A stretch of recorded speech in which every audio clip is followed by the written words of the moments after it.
Tropical Storm Sara is affecting Honduras right now. Practically the whole country is being affected by the storm with a lot of rain and winds of tropical storm conditions as well, including Guatemala, Belize, and Nicaragua, and some parts of the coast of Mexico in the state of Quintana Roo and the Cozumel Island.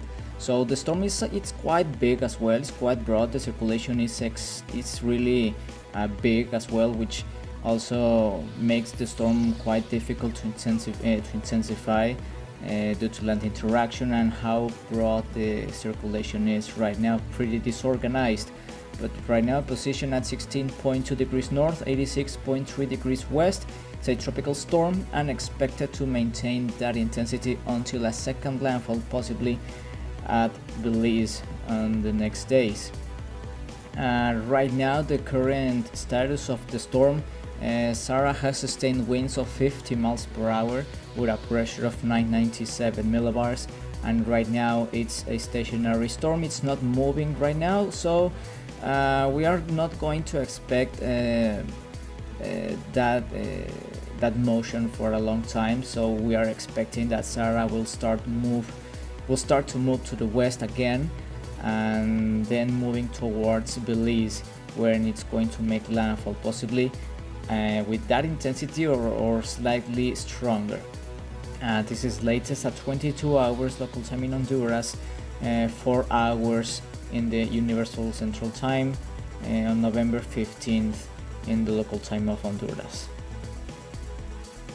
And the National Hurricane Center has issued many tropical storm warnings for the current locations, from Punta Patuca to Honduras-Guatemala border, Bay Islands, Guatemala, Caribbean coast, the coast of Belize, and the Puerto Costamaya to Chetumal in Mexico as well.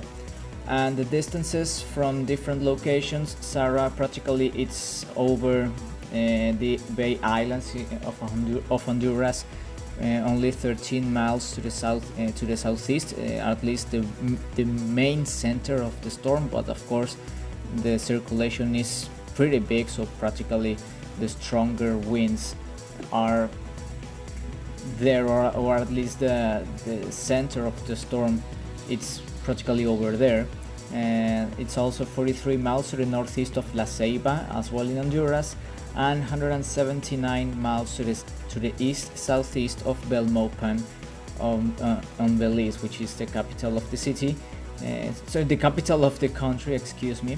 And practically the storm is expected to cross over that city or very close to the city, to the main city of Belize. So it's going to be a really dangerous and rough situation for the people there if they don't get prepared well enough, since the storm is expected to make landfall possibly in the next 24 to 30 hours now in Belize.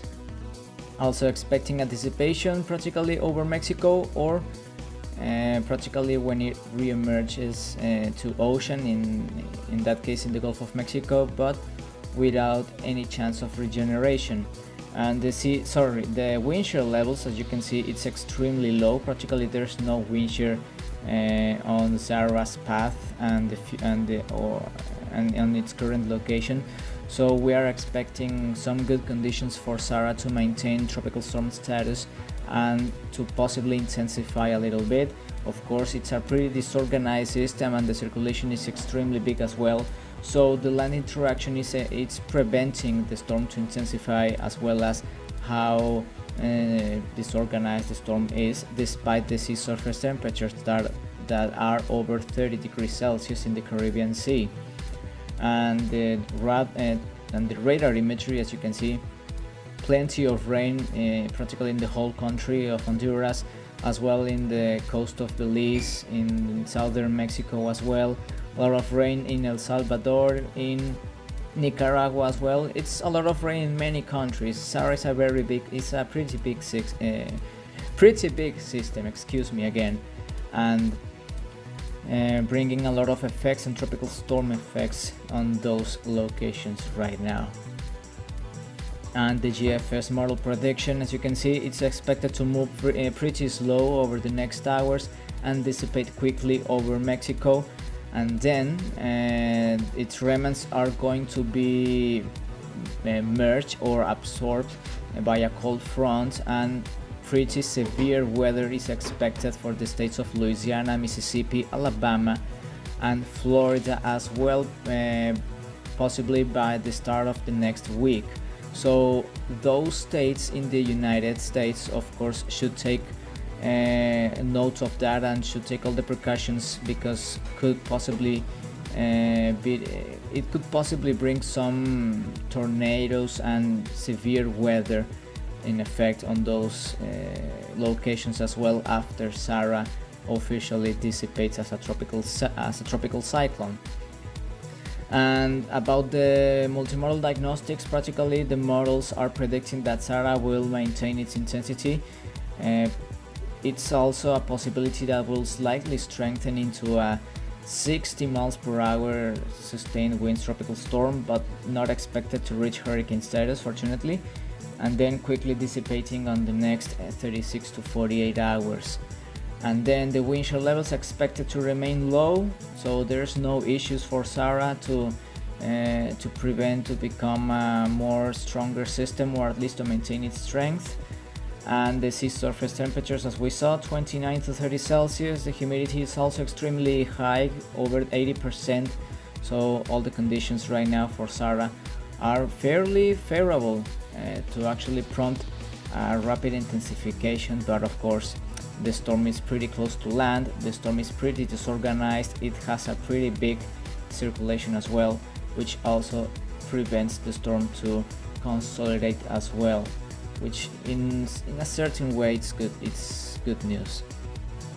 And that's the presentation of Tropical Storm Sara. As you can see, pretty disorganized. It looks extremely ugly, to be honest. The whole convection, the main convection of the storm is over Honduras, bringing all the severe weather, and the circulation itself, it's pretty bad. But of course, it's maintaining tropical storm status. Still, the storm has a very powerful and potent circulation and organization in the low level heights, which of course helps the storm to maintain its strength and to maintain some organization, but structurally it's a mess, which also contributes to the severe weather in many countries in Central America as well. So those imageries and more tools, you can find them on Force 13's website, www.force13.com. And of course, we are going to keep you updated with more content about the tropics around the world, since we have also Super Typhoon Manji, which is about to make landfall in the Philippines. Right now it's a Category 5 typhoon, or very close to reach Category 5 typhoon. So we are going to have updates from other members of the team, of course. So please keep updated with that as well, and stay tuned with more content that we are going to share with you in our social media. That's all for today's update. Become an Ultimate Fan today.